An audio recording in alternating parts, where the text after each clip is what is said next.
Halo, selamat pagi, selamat siang, dan selamat sore bagi para mahasiswa Fakultas Ekonomi dan Bisnis Udinus.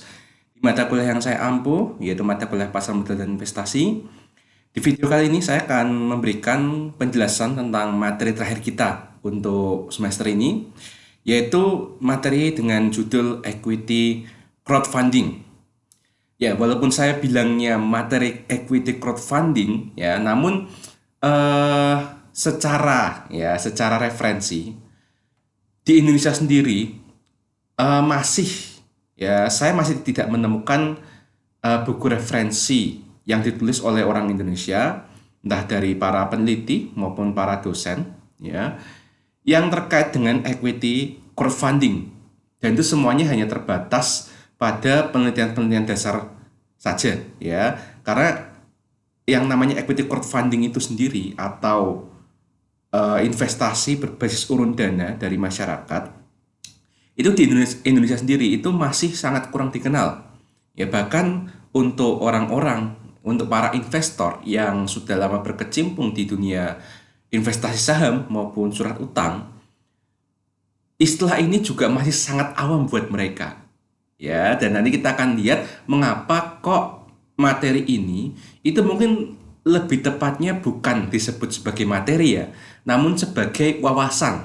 Ya, jadi yang akan saya jelaskan di sini itu bukan materi, namun wawasan yang berterima umum terkait dengan aktivitas investasi berbasis urun dana. Walaupun saya nanti akan fokusnya kepada equity crowdfunding, ya, karena urun dana berbasis ekuitas atau bisa dibilang kita membeli saham, ya, membeli saham dari perusahaan-perusahaan yang tidak terdaftar di Bursa Efek Indonesia, ya, itu yang lebih akan dipersiapkan oleh pemerintah kita mulai tahun 2021 mendatang sampai seterusnya.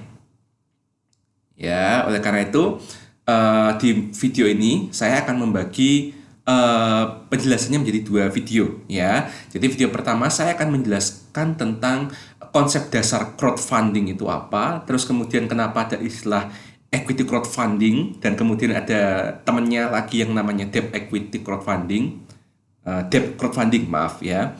Terus kemudian juga saya akan memberikan kalian wawasan terkait dengan beberapa regulasi, ya, yang terkait dengan equity crowdfunding di seluruh dunia. Namun di video kedua nanti baru akan saya fokuskan ke pembahasan tentang wawasan equity crowdfunding di Indonesia. Ya, jadi untuk video pertama ini silakan fokus untuk memahami dulu apa itu crowdfunding, apa itu equity crowdfunding, dan peraturan-peraturan seperti apakah yang berjalan, ya, dalam kaitannya untuk mengawasi aktivitas investasi equity crowdfunding di masing-masing negara. Ya, tentu saja sejarahnya juga akan kita bahas perlahan-lahan, ya, mulainya dari kapan, ada di negara mana, sampai kelak kita akan masuk ke negara tercinta kita yaitu Indonesia di video kedua. Baik, jadi crowdfunding, atau mungkin saya akan menyingkatnya, ya, saya akan lebih banyak menyingkatnya sebagai EC, ya. Secara harfiah, EC atau equity crowdfunding itu diartikan sebagai urun dana ekuitas. Ya, nah, kalau kita tahu yang namanya ekuitas itu di dalam neraca, ya, neraca di akuntansi, ekuitas itu kan berada di sisi kanan neraca. Artinya itu sebagai bahan pendanaan. Ya, artinya ada sekelompok masyarakat, ya, yang patungan, ya, untuk mendanai sebuah perusahaan. Nah, mendanainya itu dalam bentuk ekuitas atau penyertaan modal saham. Jadi bukan utang. Ya, seperti itu. Nah, secara internasional, EC itu didefinisikan sebagai penawaran efek perusahaan privat kepada masyarakat investor secara online. Jadi menawarkan efeknya, ekuitasnya, yang menawarkan siapa? Perusahaan privat. Jadi di sini yang ada bukanlah perusahaan terbuka, namun perusahaan privat, ya, kepada masyarakat investor, dan di sini kata-katanya adalah masyarakat investor, bukan masyarakat awam. Nanti kalian akan tahu kenapa kok definisi masyarakat investor itu lebih ditekankan ketimbang masyarakat. Ya, dan secara online. Kenapa? Karena ya sepanjang sejarah nanti model ini itu baru ada di masa-masa ketika internet ya itu sudah digunakan secara aktif di belahan bumi bagian barat. Ya, kita mungkin tahun-tahun nanti itu mungkin hanya menggunakan internet sebagai alat komunikasi saja. Tapi pada tahun tersebut, ya negara-negara di barat itu sudah dalam tahap memanfaatkannya bukan sekedar untuk komunikasi. Ya, tapi juga sampai ke bidang keuangan ini yaitu secara online menawarkan efeknya perusahaan privat kepada masyarakat investor. Nah, di luar negeri itu banyak sekali istilahnya. Ya, kita mengenalnya adalah equity crowdfunding. Namun kalau misalnya ya kalian baca-baca artikel, baca-baca koran luar negeri, terus menemukan istilah crowd investing, investment crowdfunding, crowd equity, itu sebenarnya sama aja. Ya, dan kok bisa ada banyak sekali sih Pak istilah seperti itu? Ya, karena pada dasarnya ya equity crowdfunding bahkan di tingkat global sekalipun itu usianya paling banter itu masih 13 tahun secara global. Ya, jadi bisa dibilang ini merupakan bentuk investasi yang sangat amat baru bahkan di kalangan global. Nah, equity crowdfunding ya pada dasarnya itu didesain supaya bisa menjadi bagian dari pasar modal sebuah negara. Ya, dan melibatkan aktivitas investasi pada perusahaan komersil. Jadi oleh karenanya yang namanya kegiatan equity crowdfunding itu selayaknya harus mematuhi ketentuan regulasi sekuritas dan keuangan dari otoritas keuangan di masing-masing negara. Ya, namun secara praktiknya nanti kalian akan lihat ya bahwa ada negara yang nggak terlalu peduli dengan EC-nya, ada perusahaan yang terlalu parno dengan EC-nya ya sehingga peraturannya belibet-belibet, ada yang telat nyadarnya terus keburu-buru seperti Indonesia. Ya, kayak gitu. Ya, nanti kalian akan lihat lah keunikannya masing-masing negara ketika menanggapi model seperti itu ada di negaranya seperti apa. Ya. Nah, tapi investasi berbentuk crowdfunding sendiri itu sebenarnya dapat berbasis utang maupun ekuitas. Ya, jadi apa namanya? Kalau kita hanya ngomong istilah tentang investasi crowdfunding, maka kita harus bisa bertanya secara tegas bahwa ini crowdfundingnya, ini bentuknya utang atau ekuitas. Ya, atau bisa aja mengikuti model lain, termasuk model bagi hasil, misalnya mengikuti prinsip syariah. Ya, karena ada negara-negara yang juga ya ada peraturannya yang harus cenderung syariah, ya maka crowdfundingnya juga harus mengikuti prinsip tersebut gitu. Nah, istilah EC dalam lingkup internasional sendiri itu sering digunakan untuk menggambarkan investasi kelompok ke dalam instrumen berbasis utang dan ekuitas ketika ditawarkan pada platform EC. Ya, jadi bahkan sekarang pun di tingkat internasional itu sebuah platform EC namanya ekuitas ya, equity crowdfunding. Tapi di dalamnya masih ada beberapa ya, bisa kalian cek nanti banyak sekali nama-namanya yang di dalam platformnya itu tidak hanya menawarkan ekuitas tapi juga basis utang. Seperti itu. Nah, kenapa kok equity crowdfunding itu lahir? Ya, karena crowdfunding itu lahir supaya dia menjadi sebuah mekanisme alternatif yang memungkinkan publik investor secara luas untuk memberikan pendanaan kepada perusahaan-perusahaan startup dan UMKM dengan imbalannya berupa kepemilikan lembar saham. Jadi alih-alih mereka itu menginvestasikan uangnya ke pasar saham ya atau membeli obligasi, entah itu obligasi pemerintah, obligasi perusahaan swasta ya, atau dia menggunakan uangnya untuk misalnya ya mungkin ada kerabat atau keluarganya punya bisnis, nah kita ngasih duit ke mereka itu bentuknya misalnya dalam bentuk utang ya, akan dibayar dikembalikan bertahap setiap tahun biasanya kan gitu ya. Skenario kan seperti itu kalau misalnya ada saudara yang punya bisnis mau pinjam uang ke kita. Ya, cuma di sini kalau misalnya mau mendanai bisnis misalnya milik keluarganya ya atau mungkin milik sepupunya, itu mendanainya bukan dalam bentuk utang ya, tetapi berupa kepemilikan lembar saham. Jadi tidak ada kewajiban untuk mengembalikan dana. Ya, yang ada adalah bila laba bersih, ya, bila ada laba bersih maka sebaiknya dibagikan dalam bentuk dividen seperti itu. Ya, dan para investor itu memberikan uang pada suatu bisnis dan menerima jumlah kecil kepemilikan dari bisnis tersebut tergantung isi kontraknya. Ya, nah jika bisnis tersebut sukses maka nilai perusahaan tersebut naik. Begitu juga dengan nilai sahamnya dan kebalikan juga berlaku. Jadi istilahnya fair. Dalam artian fair ini adalah ya kalau bisnisnya bagus maka imbal hasil yang kita juga ikut dapatkan semakin bagus. Kalau bisnisnya memang lagi merugi, ya maka ya masa mau kita mau mau apa minta pembagian laba dari dia, lo nggak laba kok malah rugi. Ya jadi bisa dibilang secara apa ya, equity crowdfunding itu semakin populer ya karena ada semacam apa ya, fairness. Jadi fairness yang bisa memuaskan hati para investor yang merasa bahwa kalau investasi itu harus fair. Ya, itu banyak sekali berlaku di dunia barat yang sekarang lebih banyak mengepentingkan etika bisnis. Ya, etika dalam berbisnis, etika dalam berinvestasi. Seperti itu. Nah, walaupun saya nggak tahu ya kalau di Indonesia apakah sudah mementingkan itu atau yang penting cuma atau bagaimana ya. Seperti itu.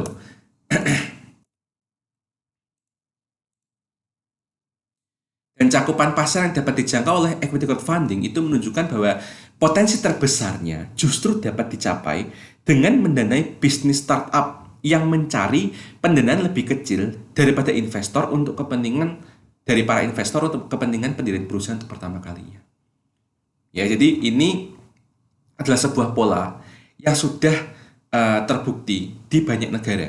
Dalam artian platform equity crowdfunding ya itu kalau misalnya mau memulai bisnisnya hanya sebagai penyalur dana dari masyarakat investor yang punya kelebihan uang ke para UMKM yang butuh uang, itu cenderungnya justru ke bisnis startup karena pendanaan yang mereka perlukan itu secara relativitas itu lebih kecil mereka butuh dananya. Karena apa? Karena kebanyakan modelnya itu untuk mendirikan perusahaan untuk pertama kalinya.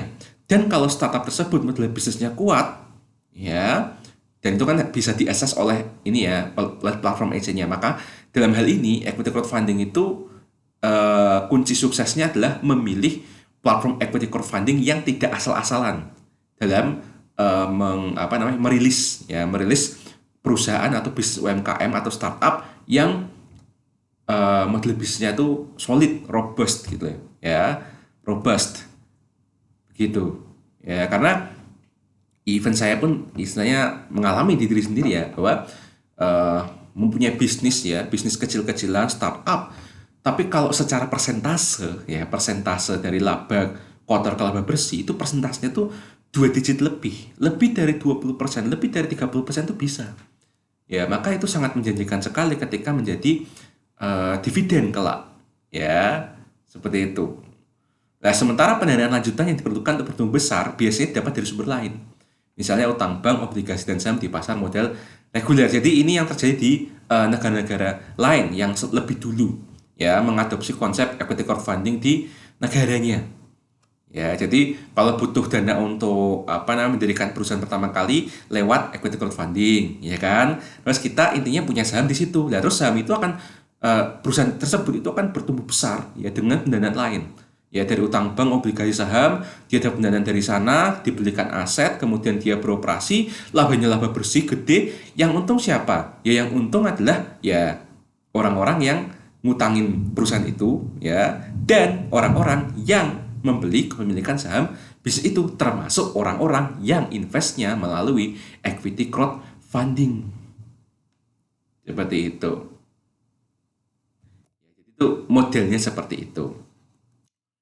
Nah, sekarang kita masuk ke sejarah equity crowdfunding. Pertama kali ya, surprisingly ya, bahwa equity crowdfunding itu tidak lahir pertama kali dari negara seperti Amerika Serikat ya, yang terkenal dengan Wall Street-nya, dan juga tidak lahir di Inggris yang terkenal dengan sebutan pusat pasar finansial dunia. ya. Tapi justru equity crowdfunding ya itu pertama kali diketahui itu diluncurkan pada tahun 2007 di negara tetangga kita, yaitu apa? Australia. Waktu itu nama perusahaannya disebut sebagai Australian Small Scale Offering Board atau disebut juga sebagai ASSOB, ASOB ya. Nah, lahirnya 2007 dan pada tahun 2020 ini ya, itu ASOB statusnya itu sekarang diperdagangkan sebagai Enable Funding, EF. Ya, itu adalah sebuah platform peningkatan ekuitas berlisensi sekuritas yang telah mengumpulkan lebih dari 150 juta untuk 176 perusahaan swasta. Jadi sejak tahun 2007 sampai sekarang ya, dia sudah menyalurkan 150 juta US dollar untuk 176 perusahaan privat, perusahaan swasta yang tingkatnya UMKM dan startup di Australia. Ya, dalam bentuk peningkatan ekuitas berlisensi sekuritas. Ya, jadi sekarang ya ASOB itu sekarang bahkan levelnya itu udah bukan equity crowdfunding. Ya, dia levelnya bukan equity crowdfunding lagi sekarang, tapi enable funding meskipun idealismenya untuk startup dan UMKM itu masih equity crowdfunding. Nah, jadi saya sendiri merasa bahwa mungkin Indonesia itu mungkin akan mencontoh ini, ya, karena baru saja kemarin malam ya itu ada bocoran dari OJK dan Bursa Efek Indonesia serta dari Pak Presiden ya bahwa Indonesia kelak itu equity crowdfunding, baik itu undang-undangnya, tata cara dan mekanismenya itu akan di-upgrade menjadi securities crowdfunding. Ya, dan itu ekuitasnya bukan sekedar kita mendanai perusahaan, terus kita dapat lembar kepemilikan sahamnya. Tetapi ekuitasnya itu sudah berlisensi sekuritas. Oleh karena itu disebut sebagai securities crowdfunding. Jadi mungkin OJK sedikit niru apa yang menjadi kasus di Australia dulu. Ya, mungkin saja, tapi saya sendiri tidak tahu. Karena realisasinya sendiri akan terjadi pada tahun depan, tahun 2021. Nah, maka mari kita lihat nanti bagaimana nanti Indonesia apakah akan menjadi seperti Australia dalam hal crowdfundingnya ya, atau mungkin menjadi tipe yang berbeda sendiri, saya nggak tahu ya, karena ini masih merupakan bidang yang sangat baru dan areanya itu masih area belum terjelajahi lah istilahnya gitu. Ya, dan lebih dari 72% dari perusahaan-perusahaan ini ya, yaitu yang tadi ini yang sudah salurkan dananya ya melalui enable funding ya, itu masih ada 78% lebih perusahaan-perusahaan ini yang dilaporkan masih diperdagangkan di pasar sekunder EF, enable funding, dan masih dilihat menguntungkan per akhir tahun 2017. Ya, jadi levelnya luar negeri itu sudah bukan mendanai UMKM terus kemudian kita diem nunggu dividen. Tapi level-level luar negeri itu sudah mulai rame, sudah ada pasar sekundernya, sudah bisa diperdagangkan saham-saham UMKM dan startupnya. Ya, itu dari Australia. Nah, sekarang setelah Australia kita beralih ke Amerika Serikat. Jadi di Amerika Serikat ya itu ada ya sebuah platform equity crowdfunding bernama ProFounder. Ya, ProFounder pada Mei 2011. Ya, tetapi kemudian mereka memutuskan untuk menutup bisnisnya disebabkan oleh keputusan regulator SEC. Ya, jadi regulator di Amerika yaitu namanya adalah SEC. Itu singkatan dari US Securities and Exchange Commission. Ya, atau Komisi Perdagangan dan Sekuritas Amerika Serikat. Mereka beralasan bahwa ProFounder ini telah meluncurkan model EC mereka sebelum undang-undang yang terkait dengan Jobs Act ya, atau yang singkatan dari Jumpstart Our Business Startup Act itu selesai disusun dan diratifikasi pada April 2012. Ya, jadi yang namanya ProFounder ini ya itu mungkin belajar dari Australia, terus kemudian dia meluncurkan tahun 2011 tetapi ketahuan oleh SEC. Terus disuruh stop dulu. Kamu buat stop dulu gitu loh. Lah undang-undangnya belum jadi kok gitu loh. Ya kan logikanya adalah kalau misalnya belum ada undang-undangnya ya jangan beroperasi dong Nah, kalau sudah ada undang-undangnya silahkan beroperasi. Nah, itu yang terjadi pada pro founder. Ya, dan sedikit banyak ya di negara kita Indonesia itu sebenarnya juga mirip kok. Ada sebuah perusahaan equity crowdfunding yang namanya Santara. Ya, Santara itu merupakan salah satu dari 3 equity crowdfunding yang sudah diakui legal oleh OJK. Nasibnya juga mirip kok. Ya, tahun 2018 dulu tuh nasibnya mirip-mirip. Nanti akan kita bahas lebih lanjut tentang Santara di video yang kedua. Ya, dan Anda akan tahu kenapa kok kasus Santara dalam hal ini itu sedikit mirip dengan kasusnya Pro Founder. Ya, dan untuk yang bingung SEC itu apa ya? SEC itu pada dasarnya adalah OJK-nya Amerika Serikat. Ya, seperti itu. Jadi intinya apa-apa harus ada legal izin dari SEC kalau di Amerika Serikat. Kalau di Indonesia, ya investasi apapun atau jasa keuangan apapun ya, atau lembaga keuangan bank maupun non bank apapun itu harus terdaftar dan berizin oleh OJK. Dan undang-undangnya juga diatur atas dasar undang-undang dari OJK juga. Seperti itu. Ya. Nah, terus kita beralih ke negara tetangganya Amerika, yaitu Kanada. Nah, di Kanada, yaitu pertama kali itu pada September 2009. Namanya adalah Optimized Capital Markets. Ya, jadi ada platform equity crowdfunding bernama Optimized Capital Market, ya, diluncurkan di Ontario.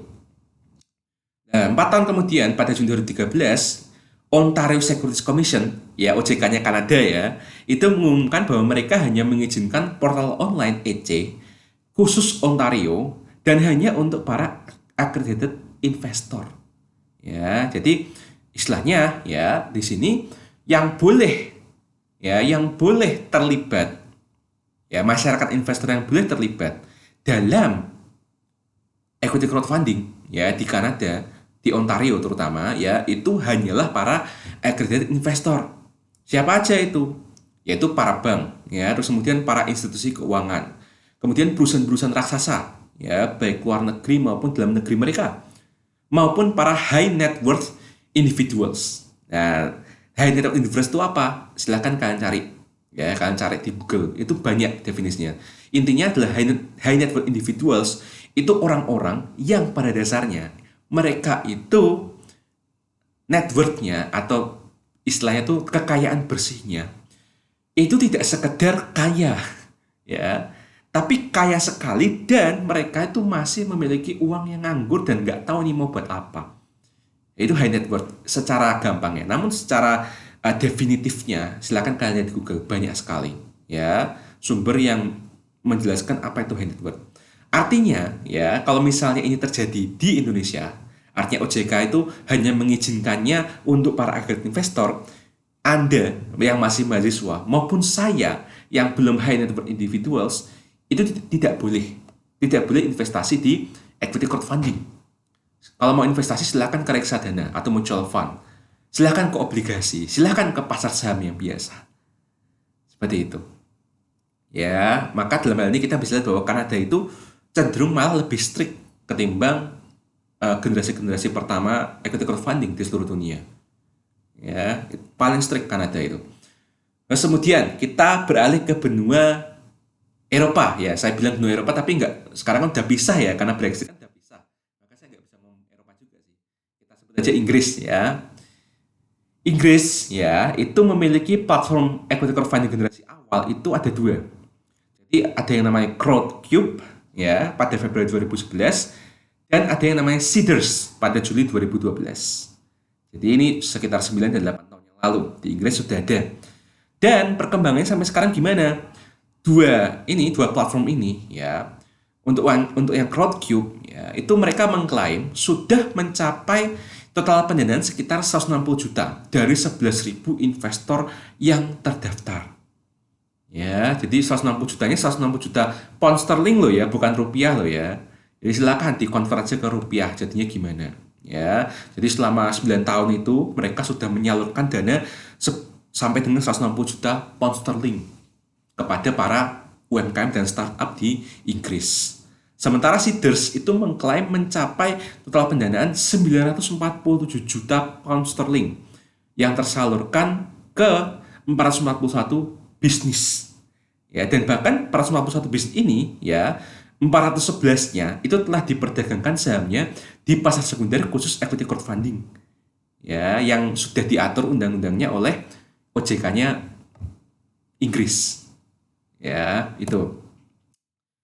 Nah, terus kita beralih ke benua Eropa, yaitu Jerman. Jadi, Jerman meskipun lebih dulu memiliki 2 proyek EC pada tahun 2010, ya, tapi hanya brain pool yang bisa dibilang sebagai equity crowdfunding terbesar di negara tersebut dan sudah didirikan pada Desember 2011, 9 tahun yang lalu persis.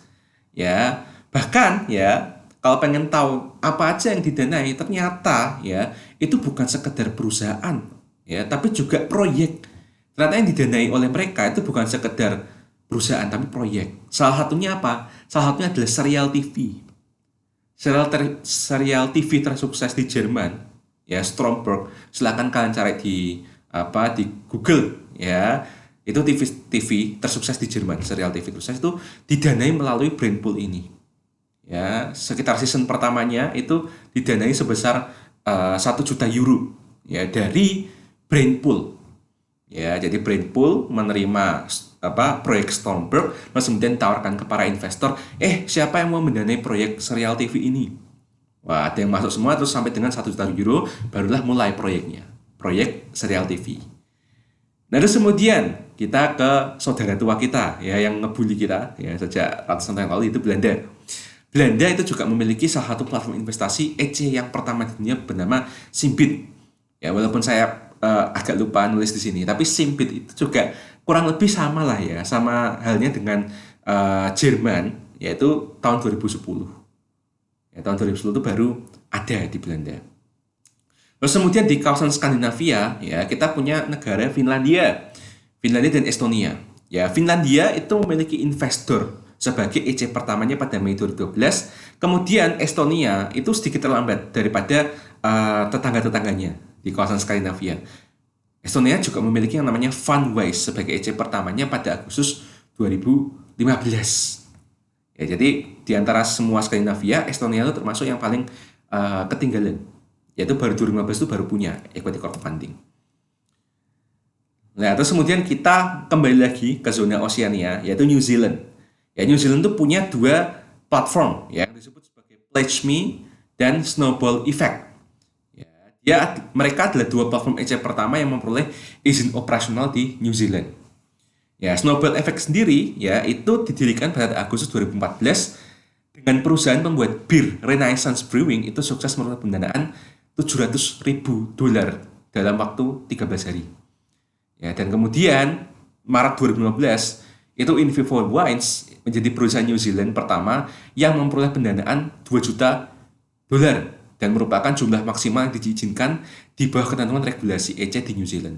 Jadi apa yang bisa kita lihat dari cerita ini? Ya, di cerita ini pada dasarnya ya itu adalah otoritas keuangan di negara New Zealand itu membatasi bahwa sebuah perusahaan itu hanya boleh ya menerima pendanaan sebesar $2 juta maksimal. Ya, setelah itu tidak boleh menerima dana lagi melalui equity crowdfunding. Nah, pada Maret 2015 atau bisa dibilang setahun setelah 2 equity crowdfunding ini diizinkan di New Zealand, pada saat itulah ya hampir semua perusahaan startup maupun UMKM di New Zealand itu cenderung ya dapat memenuhi pendanaan maksimalnya itu 2 juta. Seperti itu. Nah, terus kemudian setelah tahu bahwa ternyata ketika diserahkan ke perusahaan swasta saja sebagai platform EC, ternyata banyak yang sukses memperoleh pendanaan maksimumnya. Nah, kemudian baru Otoritas Pasar Keuangan New Zealand itu merilis portal EC baru. Jadi Alpha Crowd. Ya, Alpha Crowd. Jadi Alpha Crowd itu beda dengan Pledge Me dan Snowball Effect. Jadi anggap aja Pledge Me dan Snowball Effect itu seperti perusahaan swasta, perusahaan non pemerintah yang jadi platform EC. Nah, kemudian ketika melihat dua-duanya sukses menyalurkan dana, Nah, otoritas pasar keuangannya itu juga ikut-ikutan menulis portal EC baru. Namanya adalah Alpha Crowd. Jadi Alpha Crowd itu punyanya otoritas keuangan. Jadi anggap aja seperti ya kepanjangan tangan negaranya New Zealand lah. Dan mereka mengklaim bahwa Alpha Crowd ini hanya akan fokus untuk ya menjadi tempat penyaluran dana bagi startup atau UMKM yang fokusnya di perusahaan digital dan teknologi. Kan Alpha Crowd ini dalam akhir-akhir ini itu juga mentarget investor dari Tiongkok ya yang punya kelebihan duit tapi nggak tahu mau diputar di mana karena di negara sendiri mungkin sudah terlalu ini ya jenuh ya, dalam artian tuh kesempatan untuk mendapatkan 2 digit pertumbuhan itu susah. Maka mereka kan pasti akan cari tempat-tempat termasuk Indonesia, termasuk juga New Zealand. New Zealand dealnya dengan menggunakan Alpha Crowd ini juga. Seperti itu. Kemudian ya kita kembali ke Eropa ya, yaitu Polandia. Jadi Polandia itu punya yang namanya BizFund. Ya. Jadi uniknya adalah ini perusahaan itu berdiri di Polandia, ya kan? Tetapi operasionalnya itu nggak cuma di Polandia, ya, tapi di negara-negara Eropa Tengah dan Eropa Timur, ya itu juga dia ada. Jadi dia istilahnya menerima pendaftaran bisnis UMKM dan startup tidak hanya di negaranya tapi juga dari Eropa Tengah dan Timur. Ya, dan pertama kali didirikan pada tahun 2012. Dan sampai dengan Oktober 2019 ya, itu sudah ada 55 perusahaan yang terdanai dengan total 31,6 triliun dari mata uang mereka, mata uang Polandia atau setara dengan 8 juta US dollar. Dan ada 26.000 investor di Polandia dan Eropa Tengah dan Timur yang terdaftar di BizFund ini. Nah, kemudian baru tahun 2019, ide tentang EC ini itu meledak di media massa Polandia. Kenapa? Ya karena ada sebuah keterlibatan di pop culture mereka, yaitu apa? Sepak bola. Ya, karena klub sepak bola di Polandia salah satunya yaitu namanya Wisla Krakow, ya. Itu memutuskan untuk mencari pendanaan supaya klubnya itu terhindar dari kebangkrutan. Ya. Nah, kemudian dalam 24 jam setelah Wisla Krakow itu dibuka pendanaan equity crowdfundingnya, itu para fans sepak bolanya itu langsung nyerbu sahamnya. Langsung para fans itu menguasai 5% kepemilikan saham klub tersebut yang setara dengan 4 juta di mata uang mereka atau US dollarnya 1 juta US dollar. Ya, jadi untuk menyelamatkan klub dari kebangkrutan, equity crowdfunding menjadi salah satu alternatifnya. Ya, karena pasti yang akan beli adalah para fans. Para fans setianya, ya kan? Nah, setelah itu mulai booming di media massa. Baru saat 2019 itulah mulai banyak pertambahan investor, mulai banyak perusahaan-perusahaan yang ikut mendaftar sambil menunggu apakah bisa lolos untuk didanai atau tidak. Seperti itu. Nah, oleh karena itulah ketika sudah meledak itu, pada tahun 2020 ini Warsaw Stock Exchange atau bisa dibilang kayak IHSG-nya Polandia itu akhirnya memutuskan untuk merilis platform exchange-nya sendiri dengan nama Private Market. Ya, itu sejarah di Polandia.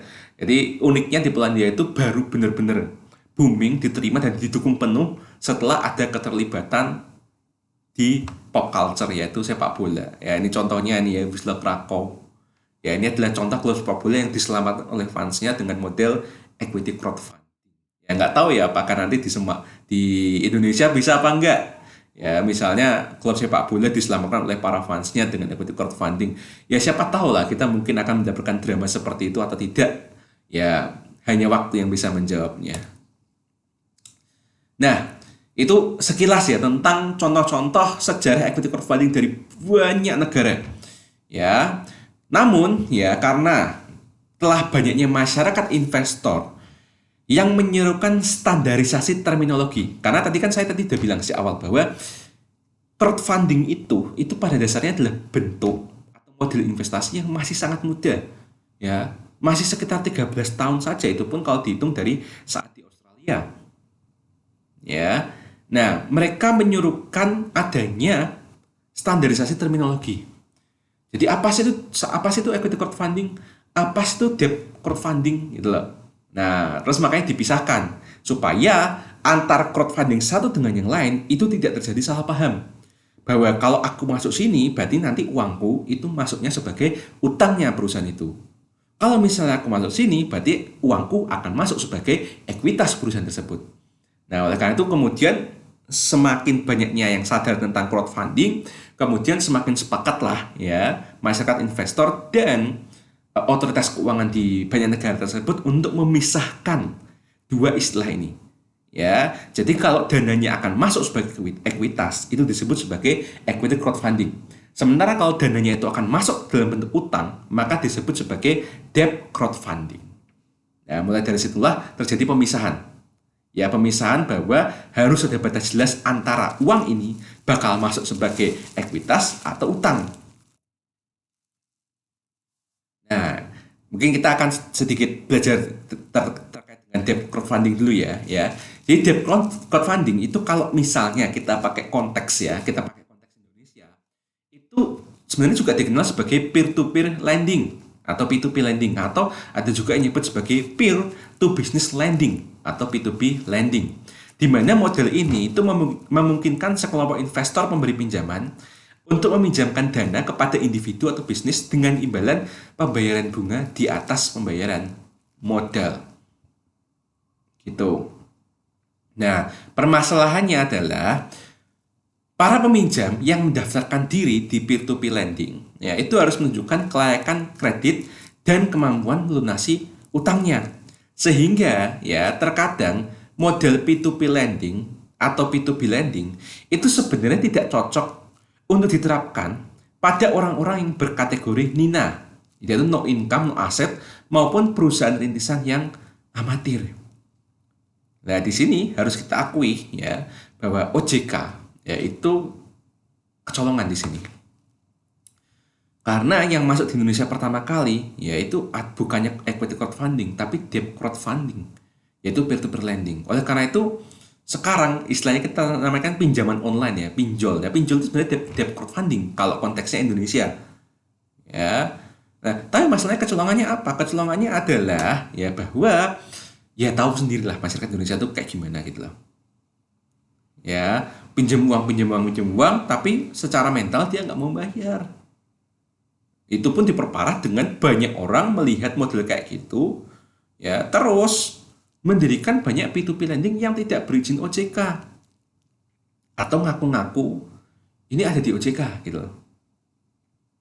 Dan SOP-nya melanggar, ya kayak misalnya debt collector yang tidak pantas, ya atau mungkin ya udah tahu kalau yang mau minjem itu berkategorinya Nina, nggak punya income, nggak punya aset, kok ya masih dipinjemin uang gitu loh. Ya, dalam artian ya P2P lending itu buat orang yang tidak bankable itu bisa, tapi meskipun tidak bankable ya, oh ya jangan sampai minjemin ke orang yang jelas-jelas nggak punya income, jelas-jelas nggak punya aset gitu loh. Kalau misalnya minjam ke bank, mungkin income-nya harus yang tetap ya, atau mungkin arus kasnya harus positif terus. Nah, kalau yang tidak tetap gimana? Mungkin bank tidak akan minjemin. Makanya orang beralih ke P2P lending. Harusnya seperti itu. Dalam artinya misalnya, oke lah income kamu dari mana? Dari bisnis. Ya udah minimum adalah income gitu loh. Naik turun, naik turun, naik turun, tapi kan seenggaknya kan bisa dicicil gitu loh pinjamannya nanti. Ya kan? Lah masalahnya adalah di Indonesia yang sering kecolongan ya udah terlalu banyak pinjol-pinjol yang melanggar ya SOP seperti ini gitu ya. Maka kalian harus ingat ya, nanti di luaran sana mau kalian sebagai investor atau kalian sebagai peminjam, kalian harus tahu batasan kalian sebagai investor maupun sebagai peminjam kalau misalnya mau terlibat di P2P lending seperti itu ya. Oke, itu tentang sejarah equity crowdfunding. Nah, sekarang kita akan lihat ya bagaimana para negara di dunia internasional atau di global ya itu melakukan regulasi terhadap aktivitas equity crowdfundingnya. Ya, kita akan mulai urut abjad ya dari A sampai Z ya. Oke, kita mulai dari Argentina. OJK-nya di sana itu namanya CNV ya. Jadi CNV atau CNV-nya Argentina itu uniknya ya mengizinkan bukan mengizinkan ya, lebih tepat kayak membiarkan sih gitu loh. Rada-rada membiarkan lah, rada-rada membiarkan. Soalnya gini, eh intinya tuh siapapun tuh bisa bikin platform equity crowdfunding asalkan terdaftar di database mereka. Namun mereka CNV-nya Argentina itu tidak mengatur regulasi EC. Jadi bayangkan yang penting terdaftar di websitenya OJK-nya sana, tetapi OJK-nya sana itu nggak mau ngatur apapun tentang EC. Mudah kan? Mereka syaratnya yang penting ada status legal lah, ya.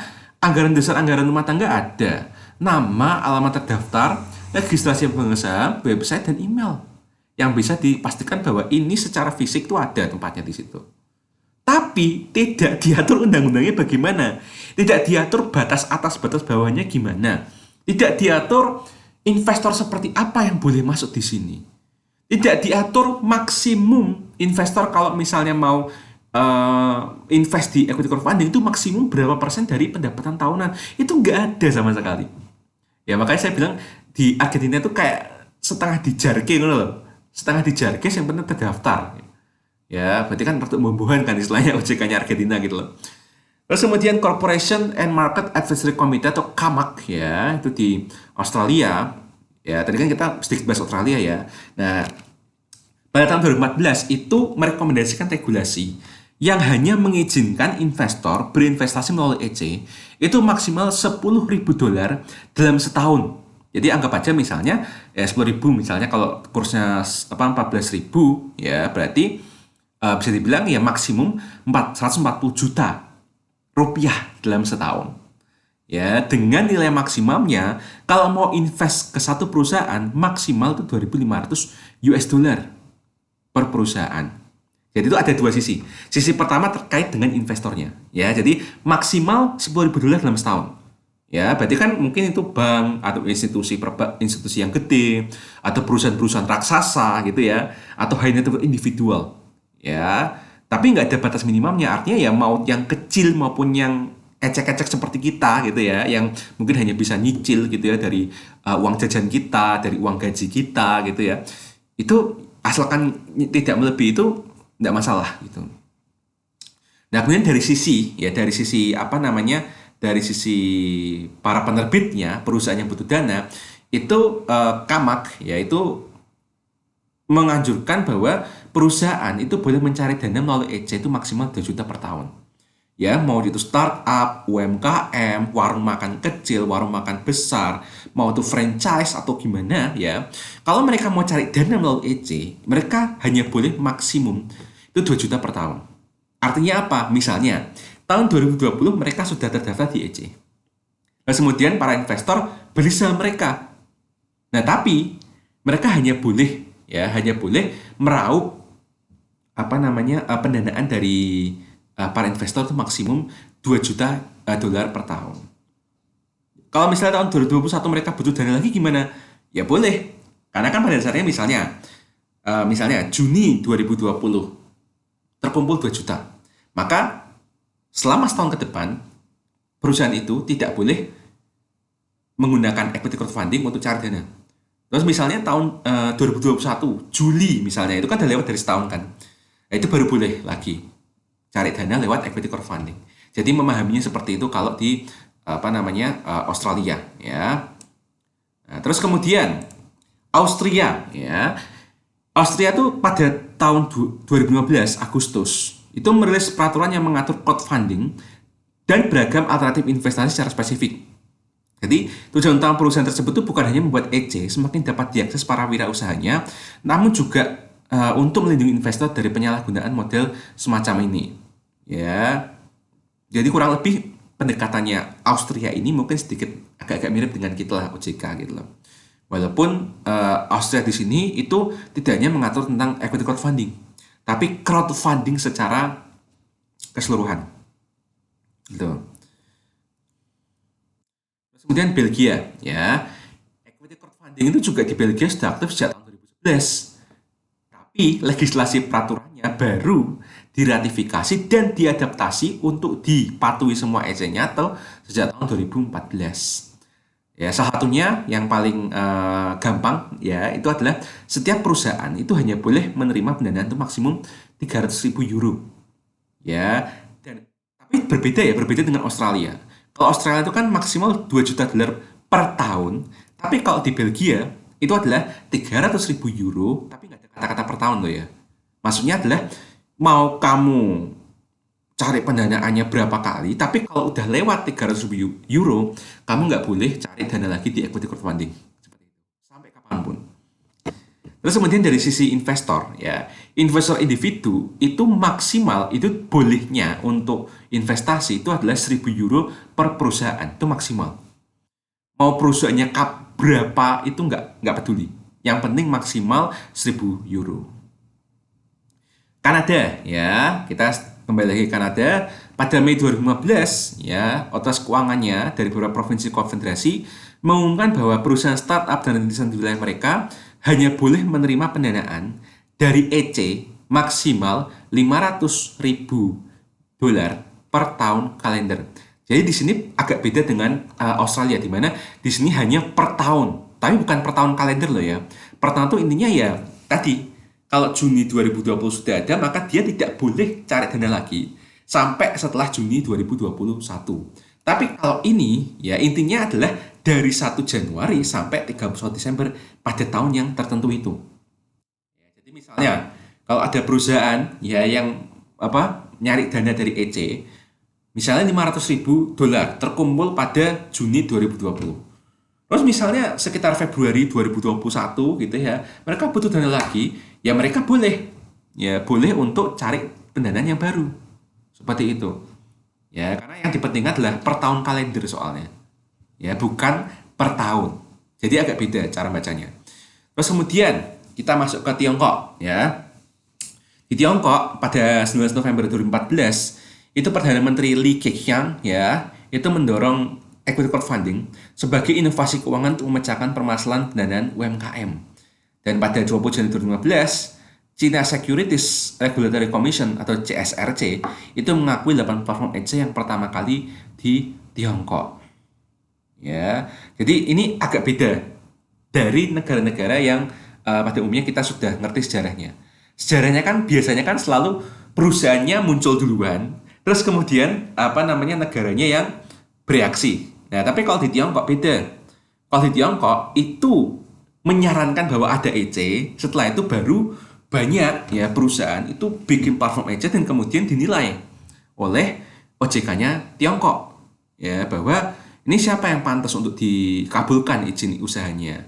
Nah, ini berarti ada 8 platform EC yang pertama kali di Tiongkok sejak 2015. Ya, jadi statusnya seperti itu ya. Ini memang dikit-dikit beda daripada yang lainnya. Nah, terus kalau di Estonia ya, Estonia itu tidak ada regulasi khusus untuk EC. Ya. Jadi regulasi khusus lebih tepatnya kayak peraturan OJK atau gimana gitu ya, atau undang-undang atau peraturan kementerian, peraturan pemerintah itu nggak ada yang terkait dengan EC. Yang ada hanya garis-garis besar panduan good practice of crowdfunding. Jadi semua platform equity crowdfunding ya itu kalau mau membuat platform equity crowdfunding di Estonia ya itu harus sesuai dengan ini garis-garis besar panduan good practice of crowdfunding. Kalau tidak sesuai tidak akan dikabulkan. Dan kalau sudah sesuai baru dikabulkan izinnya.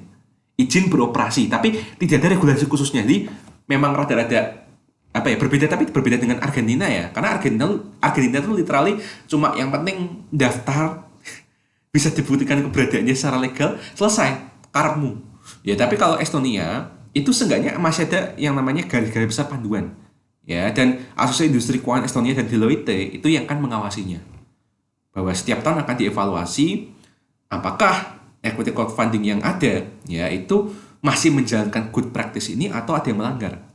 Seperti itu. Dan itu terjadinya sejak tahun 2016. Nah, terus kemudian kita masuk ke tadi ya terkait dengan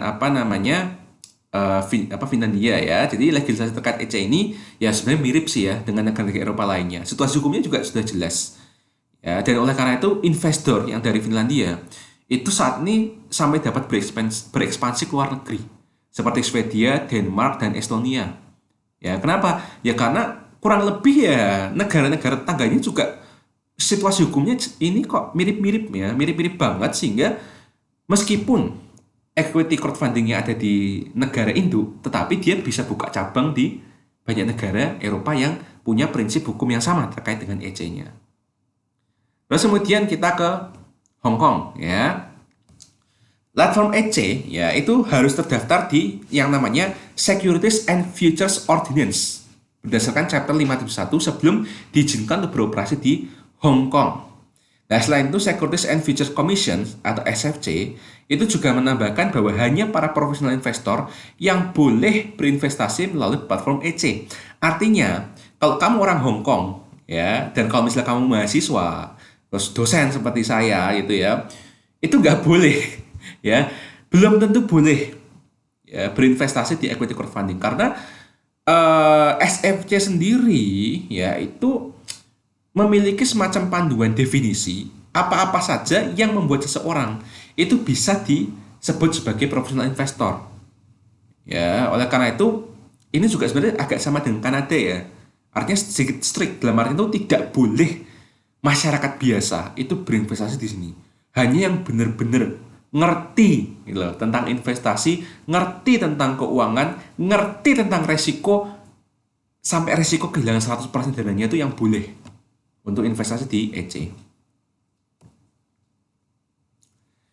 Kemudian Irlandia, lah ini Irlandia itu lebih parah ya, cenderung lebih parah daripada Argentina. Ya karena equity crowdfunding di Irlandia itu sampai sekarang, sampai tahun 2020 ini ya. Jadi artinya sampai tahun di mana saya membuat PowerPoint ini, mereka tuh tidak meregulasi apapun terkait dengan equity crowdfunding mereka. Bahkan banyak produk hukum ya yang hendak mengurusi masalah crowdfunding itu cenderung kompleks. Jadi istilahnya seruat-ruatnya Indonesia kalau bikin undang-undang itu masih lebih baik ketimbang Irlandia. Gitu loh. Ya, saya bahkan ngomong kayak gini karena even saya pun rada nggak mudeng maksudnya gopo gitu. Kenapa kok ada undang-undang kayak gini gitu loh. Jadi saya nggak bisa nunjukkan secara apa produk hukumnya spesifiknya seperti apa ya karena Irlandia ribet lah. Bukan sebenarnya ribet, kayak ini mereka tahu nggak sih mereka ngapain gitu loh. Kayak gitu. Ya, nah ini berbeda dengan Israel. Jadi Israel tuh seenggaknya juga masih belum menetapkan jendela hukum yang jelas untuk EC sebenarnya.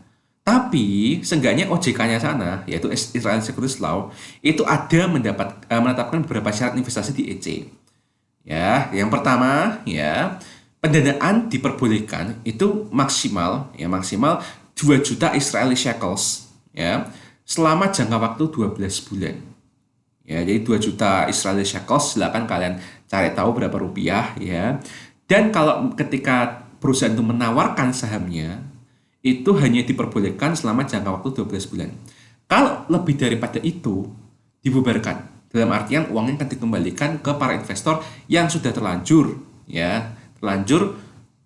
mengkomitmenkan dananya tapi kok ini ya belum apa istilahnya kayak belum full istilahnya pendanaannya kok belum 100% ya gitu loh. Kalau belum sampai 100% gitu ya akan dikembalikan. Ya. Terus kemudian batasan jumlah investasi tiap individu ya itu adalah Israeli shekel 10.000. Ya. Kecuali dapat membuktikan dirinya tuh kaya. Ya. Nah, dalam hal ini nanti kalian akan tahu bahwa prinsip yang nomor 2 ini itu sedikit diadopsi oleh OJK. Ya, karena di OJK sendiri di undang-undangnya ada sesuatu yang menyebutkan bahwa kamu nggak boleh investasi lebih dari ini. Tetapi kalau dapat membuktikan dirimu itu kaya dan berpengalaman, kamu bisa menembus batas ini. Gitu. Terus kemudian yang ketiga, sophisticated investor yang ingin berinvestasi itu harus berkontribusi 10% dari total kebutuhan pendanaan perusahaan. Jadi di sini Israel itu membedakan. Jadi kalau kamu adalah investor awam, tiap individu, even kamu kaya atau miskin, istilahnya gitu loh, ya, kamu tetap batasnya 10.000. Kecuali kalau misalnya kamu tuh bisa membuktikan dirimu tuh kaya, tanda kutip. Tetapi untuk orang-orang, lembaga atau badan yang dikategorikan sebagai sophisticated investor, ya. Kalau mereka ingin berinvestasi, ya, memberikan pendanaan kepada UMKM dan startup di Israel, mereka kalau beli, ya itu bukan maksimum berapa, enggak, tapi justru malah mereka tuh dikasih minimum. Kalau kamu mau masuk di sini, ya kamu harus berkontribusi 10% dari total kebutuhan pendanaan perusahaan. Jadi bayangkan misalnya kalau di Indonesia eh, misalnya kalau di Bishare ya, itu ada misalnya, wah aku mau bangun franchise Alfamart, aku butuh 1 miliar. Nah, kalau misalnya kondisi tersebut tuh ada di Israel, terus kemudian ada sophisticated investor yang ingin berinvestasi, maka OJK-nya sana itu akan mewajibkan, kamu kan sophisticated investor.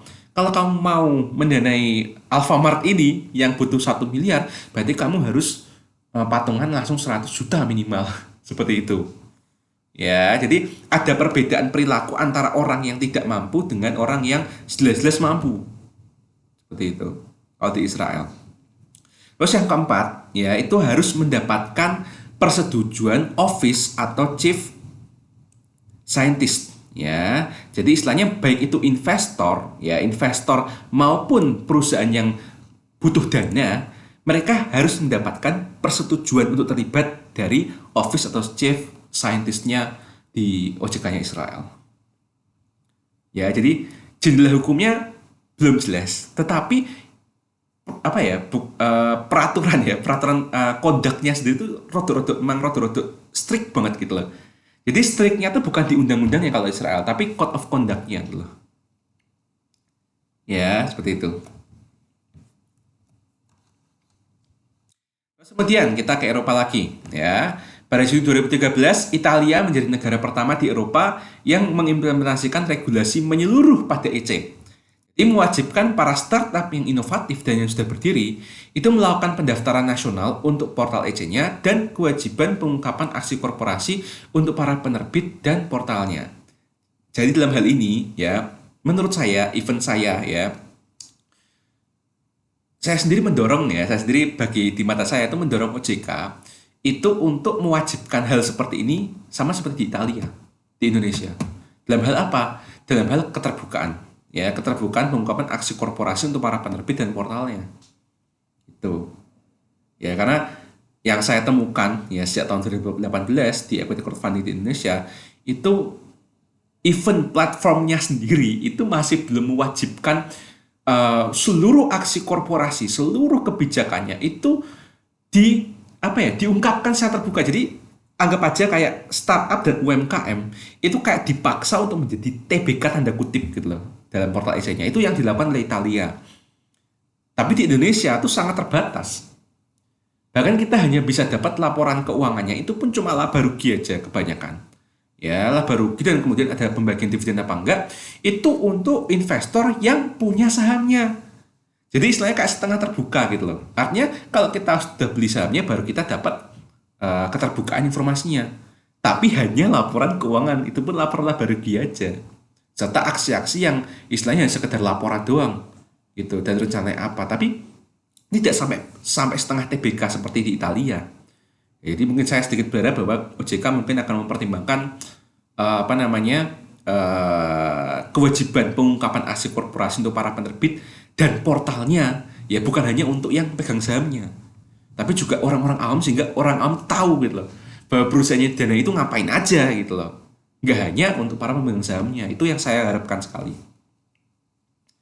Oke, terus kemudian kita ke negara tetangga kita, Malaysia. Ya, di Malaysia itu sudah ada terkait dengan peraturan serta izin operasional itu sejak tahun 2015. Ya, Juni 2015. Jadi sudah ada 6 platform EC ya, seperti Alex Global, Ataplus, Crowdonomic, Eureka, Pitch In, dan Crowd Plus ya.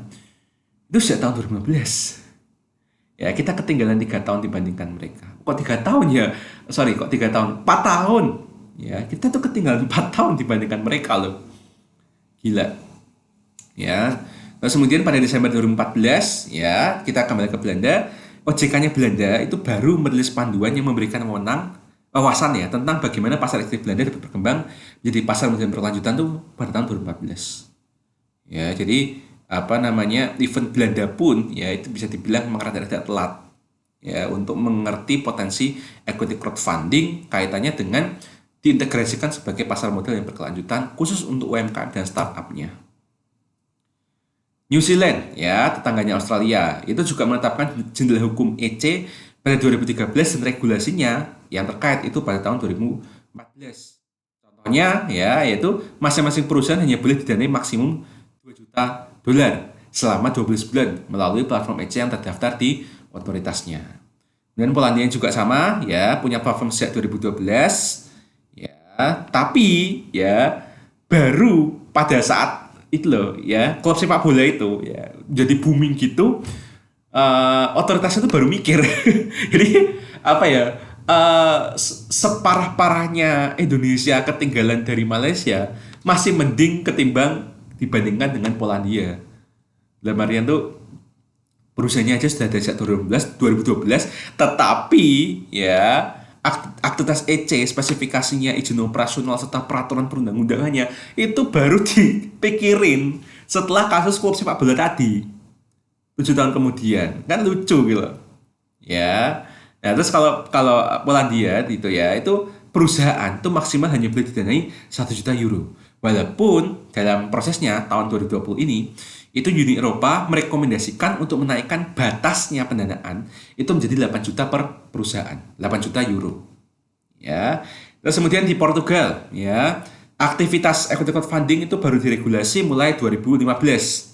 Di mana CMFM ya, yang OJK-nya sana, itu akan memonitor kegiatan EC dan setiap platform itu harus terdaftar di DGC atau General Consumer Office ya atau kantor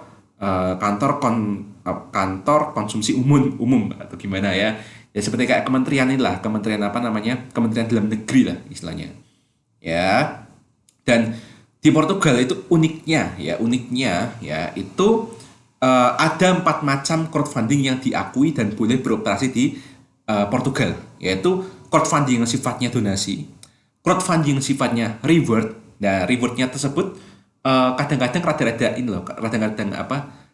blur antara reward atau kayak beasiswa kayak gitu. Terus kemudian ekuitas ya dan juga utang. Kalau ekuitas utang kan ya bahasan kita, tapi yang unik dari Portugal adalah ternyata mereka juga mengatur terkait crowdfunding yang kaitannya dengan donasi maupun dengan reward atau semacam beasiswa. Seperti itu. Terus kemudian aktivitas EC dan DC di Singapura itu dikategorikan sebagai collective investment scheme. Jadi kalau di Indonesia itu istilahnya adalah kontrak investasi kolektif. Jadi uniknya ya di Singapura, ini unik lagi di Singapura. Jadi Singapura itu tidak menganggap EC dan DC itu sebagai produk pasar modal yang investasi langsung seperti invest di saham atau invest di obligasi. Ya, padahal Indonesia itu ngarahnya nanti ke situ. Jadi kalau equity crowdfunding nanti literally beneran seperti saham ya akan disebut seperti itu, ada pasar primer ada pasar sekundernya. Terus kemudian kalau debt crowdfunding itu literally kayak seperti UMKM atau startup itu merilis obligasi ya entah itu yang konvensional maupun suku syariah. Nah, tapi kalau di Singapura uniknya ya ECDC itu dikategorikan sebagai collective investment scheme. Jadi model pendanaannya itu malah seperti reksadana ya, sementara reksadana yang kita tahu di Indonesia itu memang kebanyakan sifatnya adalah kontrak investasi kolektif. Ya emang agak ribet ya, karena kan masing-masing negara kan memandang fenomena ini berbeda. Ya, Indonesia lebih kayak ikut-ikutan caranya banyak negara memandang EC ya. Sementara di Singapura ki beda dhewe gitu. Ya, dianggap seperti kayak kontrak investasi kolektif. Rodok-rodok dimiripkan seperti reksadana. Ya, terus kemudian ini diregulasi oleh Monetary Authority of Singapura. Jadi OJK-nya Singapura itu MAS ya. Yang mengelola EC di bawah produk hukum Securities and Futures Act Chapter 289 dan Financial Advisor Act Chapter 110. Dan intinya adalah platform EC dan DC ya, itu harus memiliki lisensi dari Capital Market Services. Ya, jadi Indonesia juga agak beda sih. Lemah Indonesia itu yang penting kan terdaftar, udah ada izinnya. Tapi di sini nggak sekedar ada izinnya, tapi harus punya lisensi dari Capital Market Service. Nah, saya nggak tahu apakah nanti di Indonesia yang disebut sebagai securities crowdfunding yang digadang-gadang oleh OJK BI dan Presiden Jokowi itu juga mengharuskan masing-masing platform itu punya lisensi. Saya nggak tahu, ya. Kita lihat aja nanti seperti apa Indonesia. Terus kemudian di Spanyol, ya, itu ada produk hukum bernama Law Number 5, ya, tahun 2015 yang mendorong adanya produk pembiayaan untuk bisnis UMKM dan meregulasi kegiatan crowdfunding dalam berbagai bentuk. Ya, detailnya saya nggak menjelaskan lebih lanjut karena ya ujungnya ya hampir sama dengan tren di seluruh dunia kok. Ya. Kalau terkait dengan Swedia dan Norwegia, aktivitas dan regulasi exchange-nya itu kecepatan perkembangannya setara dengan US, ya, USA, ya, atau Amerika. Nah, Amerika nanti akan kita bahas nanti, ya. Kemudian kita ke Swiss. Jadi Swiss Financial Market Supervisory Authority atau singkatan mereka dalam bahasa Swiss adalah FINMA, ya. Itu secara spesifik itu belum mengembangkan regulasi, ya, untuk platform crowdfunding. Jadi apapun, ya, entah itu ekuitas ataupun debt. Ya. Nah, tetapi mereka melakukan pendekatannya itu case by case. Jadi setiap platform yang akan mengurus perizinan operasional, ya, itu akan diperiksa dengan prinsip case by case untuk menentukan bila mana platform tersebut itu memerlukan lisensi untuk beroperasi secara legal atau tidak perlu. Ya, jadi kalau misalnya ini kayaknya aman-aman aja, nggak perlu ada lisensi yang ribet-ribet lah gitu. Tapi kemudian ada misalnya, wah kamu kok case-nya rada rumit kayak gini ya, ada risikonya gini-gini. Oke, kamu harus ngurus lisensi ya untuk operasi secara legal. Harus mematuhi ini. Ya, jadi mungkin agak sama dengan Estonia ya, di mana regulasi undang-undangnya itu masih belum terlalu spesifik, tetapi punya code of conduct ya, seperti itu. Nah, kemudian kita kembali ke Inggris ya. Kita tahu bahwa namanya Seeders ya, itu merupakan exchange pertama di Inggris sudah dapat regulasi dari FSA pada Juli 2012. Sedangkan crowdfunding berbasis utang mulai berada di bawah regulasi FCA, juga sudah merilis kebijakan terhadap crowdfunding sejak Maret 2015. Jadi di Inggris sudah established ya. Di Inggris itu kegiatan equity crowdfunding dan debt crowdfunding itu sudah sangat established. Jadi semua orang tuh sudah istilahnya kayak udah lumrah lah di Inggris, sudah tahu ya ECDC itu apa. Ya sudah kayak kebiasaan lah di sana. Nah, kalau di Amerika sendiri ya itu juga tadi saya sudah mengungkap tentang Jobs Act ya. Jadi Presiden Barack Obama itu sejak menandatangani Undang-Undang Jobs Act pada 5 April 2012 itu sendiri menandai era legalitas crowdfunding di USA. Ya tadi ya pro-founders itu ya. Itu kan istilahnya kan dia tidak boleh beroperasi karena undang-undangnya aja belum tanda tangan, belum selesai kok kamu udah beroperasi. Kamu stop dulu. Kamu baru boleh lanjut lagi kalau Jobs Act-nya sudah ditandatangan. Pas kemudian ya, tapi Jobs Act tersebut itu sebenarnya ada satu satu segmen atau section itu yang secara tegas menegaskan bahwa untuk urusan ini itu masih akan dibahas sampai dengan tahun-tahun berikutnya. Dan yang disebut itu adalah Jobs Act untuk title yang ketiga. Jadi pada 16 Mei 2016, 4 tahun kemudian ya, itu salah satu bagian dari Jobs Act Title 3 itu secara efektif berlaku, di mana aktivitas investasi di EC itu diizinkan tanpa ada batasan terkait net worth atau net income seseorang. Jadi kalau mau disimpulkan kayak gini ya, jadi sejak April 2012 crowdfunding di USA itu dilegalisir ya. Platform equity crowdfunding boleh beroperasi. Para investor boleh investasi di EC, tapi banyak sekali aturannya, termasuk yang tadi ya, yang penting harus accredited investor, ada high net worth individual, tidak boleh orang-orang awam yang sama sekali nggak tahu investasi itu apa itu masuk di equity crowdfunding. Tetapi 4 tahun kemudian tahun 2016 semua aktivitas investasi dari sudut pandang investor ya itu diizinkan semua, nggak peduli orang itu kerja serabutan, kerja sebagai pegawai tetap yang gajinya tetap, sebagai pebisnis yang naik turun ya, net worth-nya mungkin ada sedikit utang, banyak utang atau misalnya nggak punya utang gitu ya, itu semua orang boleh masuk ke equity crowdfunding. Jadi istilahnya mulai 2016 itu benar-benar istilahnya kayak kapitalisasi ya. Jadi kapitalismenya itu langsung diumbar beberbelas gitu loh. Artinya Amerika sendiri mulai melepas, dalam artian itu kayak ya wes nek kowe merasa kamu tahu tentang ini, ya merasa bisa sukses dengan ini, monggo melebu. Seperti itu. Ya, itu. Ya. Oke, ya jadi ini terkait dengan apa namanya equity crowdfunding, ya konsep dasarnya gimana, sejarahnya gimana, serta perkembangan regulasinya di dunia internasional itu seperti apa. Ya, jadi video pertama akan saya tutup di sini.